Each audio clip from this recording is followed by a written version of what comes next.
9-to-5s are they're going to change. We're going to see the reshoring of manufacturing jobs and the offshoring of skilled, talented labor.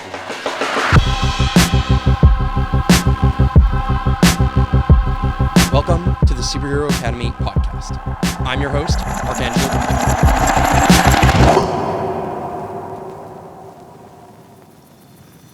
Ladies and gentlemen, people of, everywhere, the world. I mean, I don't know where you're tuning in from, but I am back in the saddle. It is spring 2022. We have emerged out of the depths that was winter and lockdowns and curfews and a lot of weirdness around here, particularly after there was some passports and some other things that obviously created a ton of tension.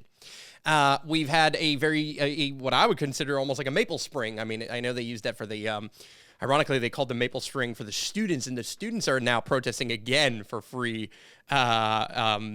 education here in Quebec and in Montreal. But I want to, zoom out for a second and just say that I am super excited for the 2022 season at Valhalla, at the farm. If you don't know what Valhalla means, at the farm that we have, 88-acre property south of the South Shore of Montreal. I feel like I have a broken record where I have to say this 1,000 times over, but it's crazy because I tell this story 1,000 times over and people still have the question, where is it? Oh, I thought it was 2 hours away. Like, it happens every single time. Now, I'm looking over to my left here. You're right, I guess, because Kyler is in town. So we've got Kyler in the studio again. Now, for those of you who don't know, and we're going to dive right into this topic, Kyler came on as a podcast producer last season. He was here the entire time, actually, for every episode. We haven't filmed an episode remotely. But, no, not that time. Yeah. Not that time. But we are now going to be doing production completely remotely. And so that is the topic, or the opening topic of today's podcast. But first of all, Kyler, why are you here? Because I love you, man. Yeah. Okay. So we had a couple projects that we were working on. Mm-hmm. And funny enough, we were working on them remotely. We're doing content production. I moved to BC, British Columbia in Canada, the West Coast. And we started working on these projects 100% remotely over Zoom, strategizing, making content. And it's amazing. We'll be touching on the tools that we use to make that. But we're here because we have so much going on. I wanted to see you. It's been a while. I moved, a little bit at the end of last year, end of the season. And we want to make sure that we really set up this season to be a powerhouse, to be valuable for you guys, and to show you guys how we're doing what we're doing and how we're, changing cameras and how we're producing content at scale. It's like honestly unbelievable how much we're producing and how much we're making behind the scenes, which we're pretty excited to show you guys. But that's kind of what we're doing in a nutshell as a quick overview. There's been a lot of things we've been doing, but that's a little bit of the... Well, I mean, the quick answer is that we are making sponsored content for 2 brands, and those brands are kind of engaged. We're engaged to do marketing support and a bunch of other stuff, but there are actually 2 brands of tools we actually use to produce our podcast remotely. And that's the beautiful thing. For a long time, if you've been watching this podcast, you know that I've been producing multi-camera angle content with a tool called Cinemaker. Now, you might have known that we're doing the multi-angle. You didn't know Cinemaker, right? So Cinemaker is a live video production studio tool. It allows you to basically bring in iPhones or iPads or DSLRs or any camera with basically, or most cameras with HDMIs. I have to get all the freaking talking points in perfect. But honestly, it's the capacity to bring in multiple angles and produce content with up to 8 angles, bring in layers, bring in stuff, bring in remote guests via Zoom, which we did for the first time today, actually. We recorded another podcast episode with a very interesting guest, and I'll get to that in a minute. But I think, obviously, Cinemaker is a game changer. I've been using this well before I was working with them or being paid to make sponsored content with them in any way, shape, or form. As an actual tool over the years. And the proof of that, you can watch my podcast over the last few years and you'll know. So it's just a tool that I truly see as disruptive. I want to, as somebody who's a professional videographer for a long time, I just know the shittiness that comes with being in the production studio, or an editing room is a better way of saying it, editing bay, making that work happen. Now, we got in a new laptop, which is amazing. I'm really excited about that. The new laptop is incredibly impactful. It is going to enable us to, do all the things we want to remotely with the M1 Max Ultra, or whatever it is now. It's not even an Ultra, it's an M1 Max. Oh, they just came out. I know, they just come out with the Ultra, which Oh is like my the doubling God. it up. Isn't that the worst thing ever, by the way, when you buy like a new thing and then all of a sudden the next thing comes out immediately after? It's like, but I had to wait 3 months to get the goddamn laptop because, of course, we're still living in a world where supply chains are completely disrupted. People are still working remotely, although a lot of people are going back to the office. But I think that the pandemic has accelerated a trend that nobody's talking about. So we're going to talk about it here today.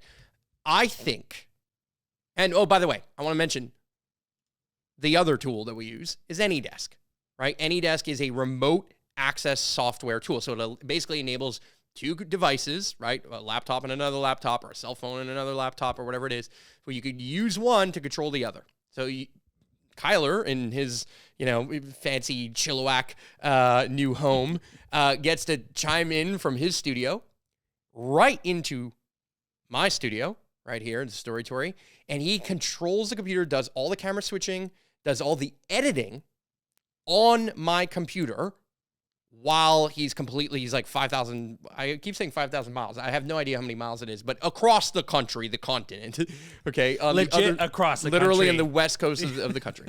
So the point is, we use these tools.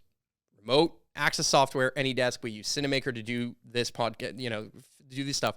And we're going to use them in conjunction to also not only live edit Cinemaker piece, right? You switch camera angles and doing different things like 1, 2, 3, and 4, if you want to go that far, right? The screen, and we can go up to 8 angles, but also to do it remotely and remote edit it too. So what do I mean by that? What is the difference? Live editing means that we're switching cameras, and live while we're talking, we're editing the entire piece of content right here and right now.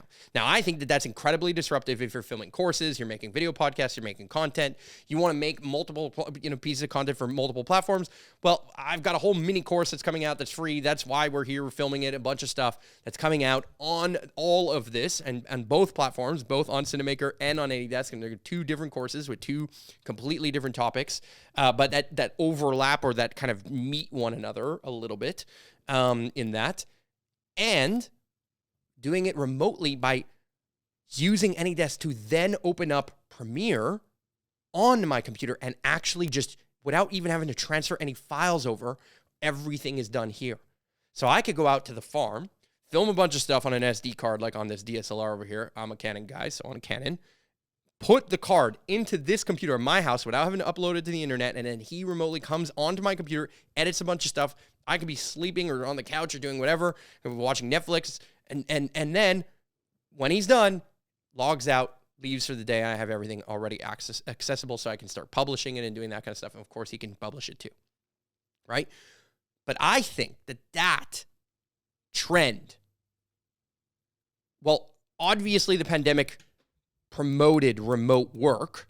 Obviously, the pandemic accelerated the process to getting to remote work because we realized that not everyone had to go to the office to actually do their job. But what also happened is then we created this wage inflation where everyone's salary started to skyrocket. Now prices are starting to skyrocket.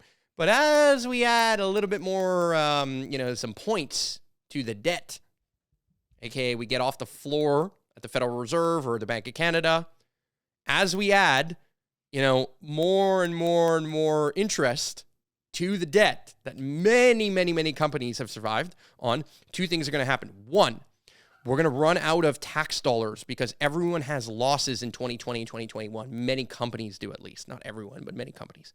So the government is not going to have as many gains in revenue, and it hasn't in the last couple of years, and it's not going to as we file this year, right? We file 2021 in 2022. And then they're going to carry forward those losses for some time. So the government's going to need ways to make more money. And that means they're maybe going to print more money. But then wages have increased drastically. Right? Now, not as much as they need to because inflation's also skyrocketing too. So that's another problem. But guess what companies are going to have to do to make up that gap and to cut some of that debt, that free money that they got access to? Well, they're going to have to cut somewhere. Now, what are they going to cut on? They're going to cut on marketing expenses acquiring customers? I don't think so. They're going to cut on the people doing the marketing, possibly. Right? Are they going to cut on, their rent? Well, is rent going to go down? I mean, maybe. But how else can they do that? They're going to do it with labor. They're going to cut jobs if they can. Right? If I can automate your job, wouldn't I? Right? If I could take a job that I'm paying a bunch of people money for and then make it automatic or done cheaper, easier, faster, more reliable, doesn't take days off, doesn't have a kid and take mat leave or pat leave or whatever the fuck you want to call that, right? Like, isn't that easier? Wouldn't you come on, seriously, wouldn't you automate the job? Well, yeah, of course. It's everyone would. You would save a bunch of money. Everyone's going to have the incentive for automation, period. Like, there's no ifs or buts about it. So if there's no ifs or buts about it, then I think that we're headed towards an economic scenario, very likely to potentially have a small recession or a large recession, by the way. But we're going to enter a scenario where people have to pay back that debt. And all these government programs are coming to an end. And people are going back to work where all of a sudden, I don't know if I want to pay Bobby $80,000 an hour to do a job that he used to get paid $50K an hour for. Right? I don't know that I don't want to outsource that job, particularly again in the world of remote content production. I'll just speak to that. It'd be way cheaper for me to hire, I'm going to say Ukrainian, because why not send some love their way? And I actually did hire a Ukrainian this week on Upwork, which is ironic, because I have a photographer that needed help doing some stuff, and we wanted to do some composite photos, and I'm not going to tell you about what, but you'll see the photo come out one day. But the point is that we hired someone from abroad who is cheaper. Now, in this case, I hired a Ukrainian, showed support, right? Showed support for the Ukrainian people. We're going through a lot right now. But I could have easily hired somebody in India or Bangladesh or Vietnam to do the work. And if that work can be done remotely, completely remotely, and when I say completely remotely, they can film and edit without having to have even the fastest Wi-Fi, and they don't have to have the expensive computer that you need to have. See, Kyler's computer back at home, and not to dig on your computer here, Kyler, but it's not that great. Like, you're gonna he'd rather remote to your brand new M1. Mine is not even M1. Close. Not even close. It's not even close to the level of speed and opportunity. And this will save you a lot of time. So which one are you gonna edit on? You're gonna use your current computer to tap into my computer and edit on my computer. It saves me a cost too. $6,000 price tag for the maximum everything to on buy your own Apple equipment computer. Yes. Because it's so. outrageous. What's the next logical thing? Right? Like right now, I'm hiring the Canadian Western privileged person who's going to charge more money than the Indian, and I'm saying Indian from India, right? Person. Most likely. Why? Because the cost of living in India aren't the cost of living in BC. So who do I have to pay more? And is one person better at the job than the other? Well, maybe. I'm not trying to say that Kyler could be replaced by an Indian tomorrow, but he could be. Like, it's possible. So do you think that companies are going to have the incentive to go down that rabbit hole? To say, wait a second, we just came back, everyone got their jobs, all these other things, the subsidies are going down. Now we have to get competitive again because we don't have free money pouring in. We don't have 75% of people's wages being paid for by the government somehow.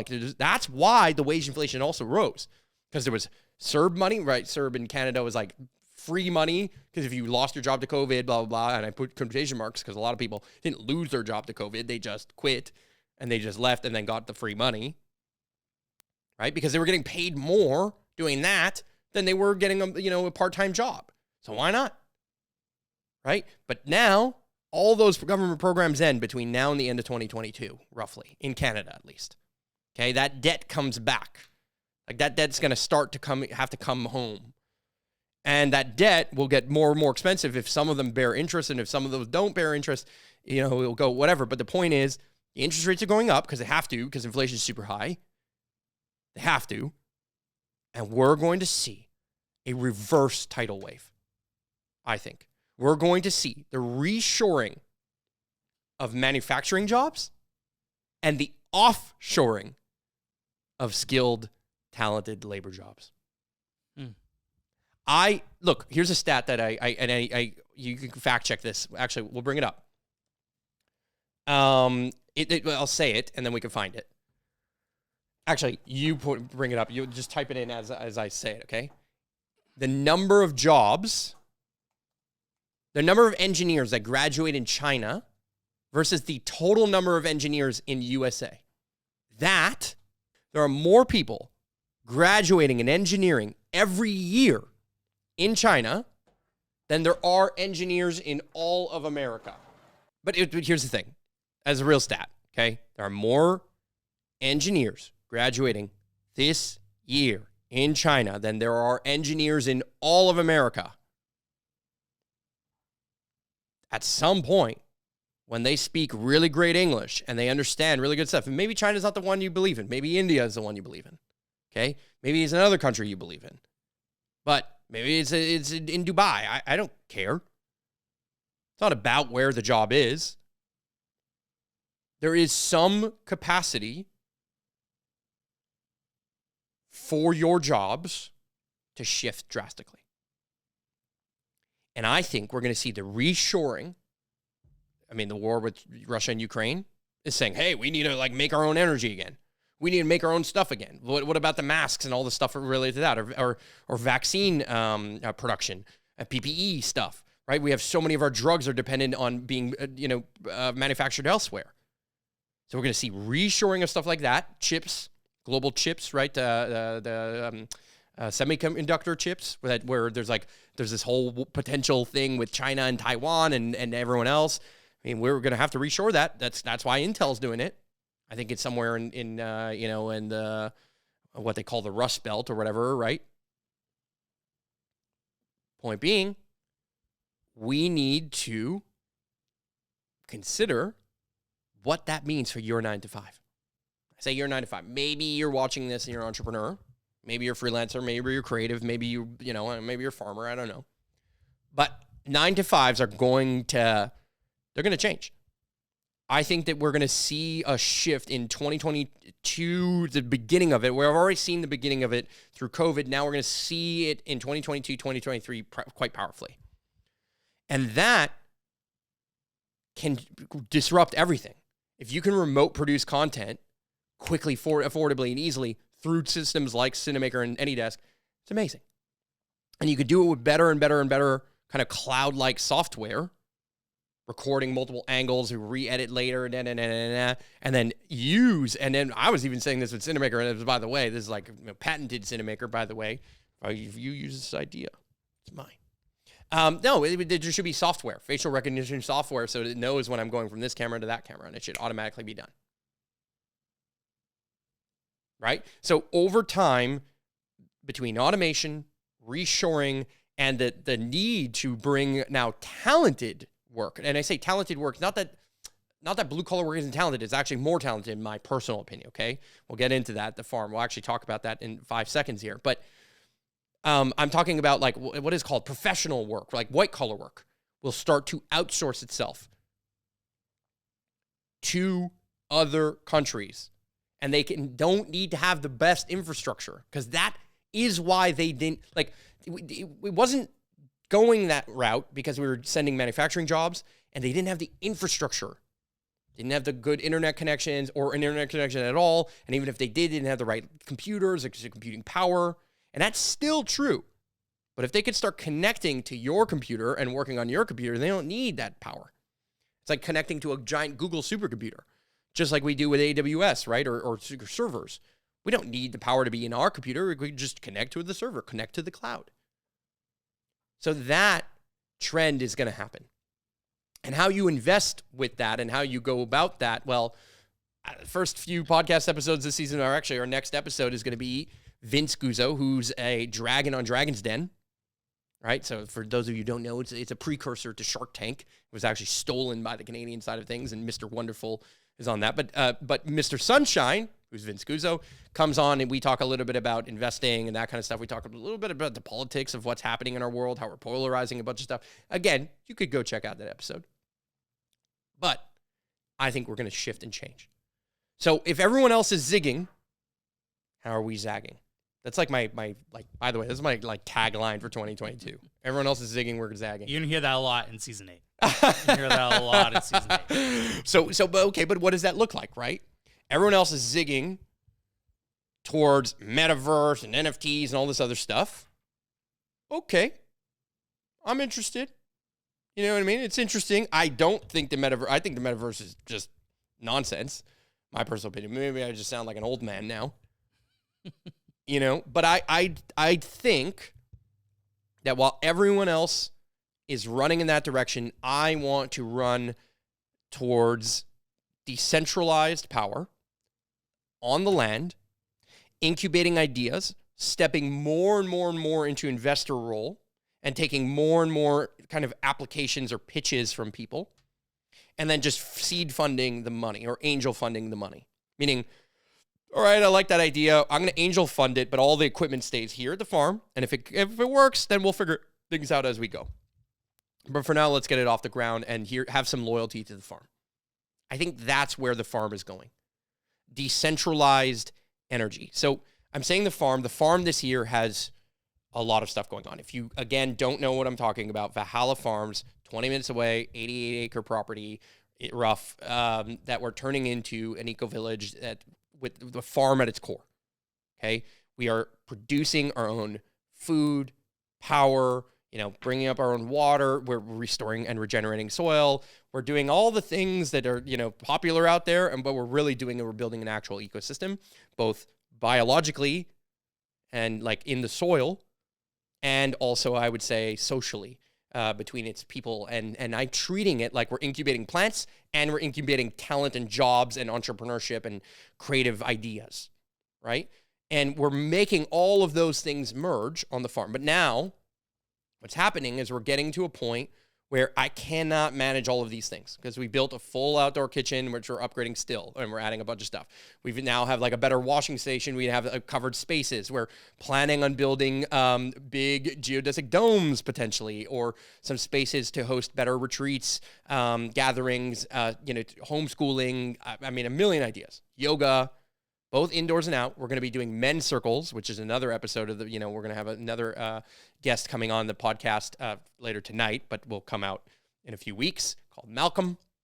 Is my brother, who's one of the brothers who is helping me run something called Mail Montreal for the moment. But there are so many gatherings. There's so many ideas that we want to bring to the forefront. And how do we incubate both the plants and those ideas at the same time? And how do you do that in a decentralized kind of prove it kind of way, where people bring their ideas to the forefront? I can obviously give my advice on what those ideas look like. And if I'm bringing in my own money, then I get to choose what I seed or what I don't seed. But then as the community grows and the community funds grow, well, then the community starts to self-fund and it starts to perpetuate its own power structures. And so we've done this before at Valhalla, but we did it what I would consider to be ineffectively.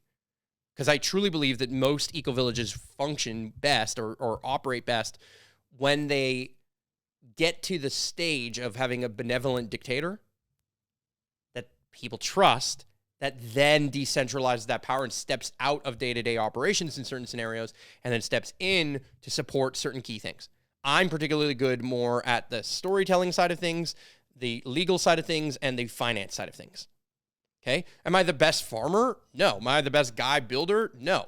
In fact, many of the things that the farm is really exciting about, I'm not necessarily the best at. Now, I'm really good though at another episode that's coming out right after the Guzzo one, which will be garlic NFTs, for example. I'm able to rethink how we finance the farm. Because farms, again, the reason why there's centralized power in many businesses is because there needs to be centralized finance. right? Because like, where do we get the money to plant the garlic, to do the thing, to sell the garlic? Because you only make money in farming once a season when you harvest. Now, if you're doing a multi-polyface farm kind of thing, right? You're harvesting in different times, different things at different times, I get it. But in our case, we're heavy on the garlic, for example, right? We've got 55-ish thousand in the ground. We're planning on going to 100, 120,000 in the ground at the end of the season, so for next season. But how do I finance that? How do I disrupt that? How do I get the money now so I can have people help pull the garlic out of the ground without having the money today? And how do you, a startup farm or somebody who wants to get into farming, how do you do that too? And Kyler, do you have an answer? Nope. Exactly. Right? Nobody has the answer. So I thought real world asset NFTs. And so there's an episode dedicated to Germ and I. Germ is a artist, resident of the farm, been involved since day one. He's, when I say an artist, he makes art in two formats of, visual, physical art, canvases, those kinds of things, obviously digital art, and also comedy. And so we bring together my finance and legal background, really supported by my father as a tax lawyer and entertainment lawyer. So we understand this world of NFTs, decentralized finance, and all this stuff, and make it fucking real. Like everyone's like, NFTs are buying things, but this is dumb. There's so much dumb shit out there. Like, do I think you should buy NFTs? Not dumb NFTs. I'm not going to tell you which ones are dumb or which ones are smart. I'm not here to be your financial advisor. Although if you freaking wanted to hear what I think, then yeah, I do have a text line over here. You like how I slipped that in there, right? You just text this number. I do have a group where I share some updates about the farm, and I also share my thoughts for me about what I'm thinking about in terms of investing, and I'm planning on doing a lot on the show. But the thought here is that we need better ways for people to have ownership in a community, and better ways for people to feel like this is really theirs and they have a legal right to it, while scaling at the pace that people can realistically afford. Like, most people cannot afford to buy a giant farm and do what we're doing at Valhalla. So what happens is that prices people out. And the way farms have been structured traditionally is that they consolidated to get bigger and bigger and bigger because they became more and more monoculture. But what we're seeing is a trend back to the zig and the zag. The trend is now going back to regenerative farming, to more organic farming, to smaller farms. But the problem is they're not available and they're unaffordable. And the price of farms, of course, also skyrocketed with inflation. We did a good move buying a farm 10 years ago. So going into the 10th season of Valhalla, starting April 1st. And that decentralized ownership structure can then apply to anything. What about owning a little piece of your membership, right? Like owning one of your 150 member spots where you have a one person, one vote type of reality. Or what if you owned a small business on the farm? Like you're the kombucha supplier, or you're the egg man, right? You're the garlic king, whatever. You better not be going after garlic king. It's already taken. It's in the bag. It's in the bag. No, but for real, I think that we need to consider that farms need a way of raising capital ahead of time. And rather than doing it from the perspective of just investing and speculating and giving equity, what if I gave you a stake in the yield? What if I treated it like a commodity, pre-sale of a commodity? Just like you would pre-sell tickets to a concert like Rufus Du Sol, which I so happen to get tickets to today for later this season. That's a pre-sale. It's a commodity. It's a thing. It's a service that's going to happen later. But you bought the tickets now. So why not do the same with farming? What about supply chains that want that? Like, what if I could buy supply chains of future semiconductors being built, and I'm Tesla? Wouldn't that be valuable? What if you had contracts that you committed to today that were the smart contracts that enabled that to happen, and then you could transfer that right from one person to the other? That's where the garlic NFT thing, the NFT, the transfer from people who are buyers or sellers to buyers without having to know that person. The decentralized component, the decentralized trust piece. See, when I sell a stock on the stock market and somebody else buys, I don't need to know who that person is. Right? I don't need to, I just need to know that I got the money and you got the stock. That's it. And there has to be a way or a system that goes through that's decentralized in a sense. But in this case, in the market's case, it's centralized. It's called the New York Stock Exchange. Well, crypto or blockchain, more specifically, allows for that decentralized trust, allowing people to come in and out with a non-fungible token, but fungibly get in or out of their investments while still maintaining the value of it because they could transfer it to somebody else. Because here's the problem. If I do a contract with you and then the contract, when you and me fall apart, right? Let's say you leave the farm for whatever reason, or let's say you're moving like Kyler, moved to Chilliwack, to BC. There's no reason he moved. It wasn't because of me, but he still wanted to work with me. Well, what if all of a sudden his contract and he had built something with me and now it just disintegrates because he leaves? And he has no way of selling his stake in it.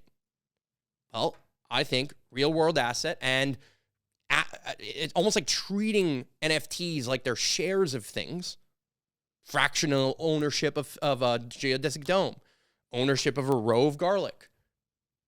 That is going to decentralize the power away from that benevolent dictator in an eco-village case, or at least my version of an eco-village case, into more and more and more of a sovereignty that every single person gets to live and create their own art, aka what we call freedom culture, to empower and encourage all individuals to spread their unique gifts to the world, and I should add, and get paid to do it by their own volition, to essentially promote entrepreneurship or freelancer or whatever you want to call it. Okay, I call it entrepreneurship. So that's what's happening at the farm. We've got a lot of infrastructure being built this year, a lot of really good stuff going. I mean, we're well ahead there. I'm expecting tidal waves of people because I think everyone else is zigging, and there's a lot of people want to zag. And everyone else is like, really? You guys want to go into the metaverse and talk like a bunch of freaking digital art so I can display it on digital like chains that I could wear around me at NFT conferences where I walk into the metaverse when I'm in real life? What are you talking about? Right? There's a lot of people interested in that, but man, there's a lot of people interested in like getting out into actual nature and like actually putting their feet in the soil and putting their hands in the soil and doing that kind of stuff too. So there's just this, this polarization of a world where we're going more extreme in one way and therefore more extreme in the other. And Valhalla, which used to come off as like a weird, crazy idea, even to my own mother, now my mother's like, this is brilliant. And I'm not going to go into her personal life and her personal choices, but there's reasons over the last few years that maybe this has now struck her. You can guess what those reasons might be, right? So, decentralized ownership, allowing for fractionalization without necessarily always having to do that at a legal level, meaning a piece of land can stay under one person's name or one company's name, but then people can come in and out without always having to contact a lawyer. That's what I'm trying to say. Then it becomes more efficient. And then you can get consultants again remotely to help you with that. So you don't always have to consult the high-powered lawyer that understands everything, because the way that the game works now works internationally. The way NFTs work isn't catered to a specific jurisdiction. Now, each jurisdiction will have its own whatever, and you'll always still need lawyers to some degree. I get it. It's unfortunate. I get it. And I'm lucky I have one in my household, right? But that's where it's going. So, this season, we're going to cover trends in the marketplace, trends in investing, or at least from my perspective. We're going to cover the farm. We're going to cover decentralization of power and energy. And we're going to talk about content production. We're going to talk about storytelling, and we're going to bring on amazing guests. I mentioned Guzzo. I mentioned my buddy Malcolm. And we're also, I mentioned Germ and Garlic NFTs. So those are the next couple of episodes lined up. Not going to tell you where else we're going. We do have some amazing guests lined up. It's really, really, really cool. It's going to be a really cool season. We're going to shorten the gap between when we publish, when we record and when we publish. So that's going to be very interesting too. So we've got a little bit of a push now in April so that we can get a lot of other content out. But then in May, it's record, right as we publish as we go. Very, very, very close to, from one to the other. So you're going to get more topical content as well, or what I call help content. Headline content. Well, also help content. So we're going to do lots of content production. We've got so much in store for you. if you're listening to this and you got all the way here, you know you should hit that subscribe button. You know you should go leave a rating if you're listening to this on Spotify or Apple or whatever it is. Please hook a brother up. Also, give Kyler a shout out and a follow. You'll be seeing him on many of these solo cast episodes, which I think will be like one episode a month, and then the other 3 will feature guests and topics, interesting topics, or deep dives into specific narrow niche things, kind of like minting garlic NFTs on OpenSea and what we had to do for that. And by the way, we do have an update on how we're going to do that. We're actually going to be doing our own platform. So we're working on our checkout system on our own website. We've got an e-commerce platform coming out for Valhalla. Anyway, I'm diving into other topics here. I'm trying to wrap this up. Hit subscribe. You know where to freaking find the links and all that stuff. You want to text me. You want updates for Valhalla. The number is right over here. You want investment updates. You want both. Text me and let me know what you would want to add, list you want to be added to. I've got a calendar, a bunch of other stuff. I'm just going to shut up right now. I'll see you in the next episode. Subscribe! Subscribe!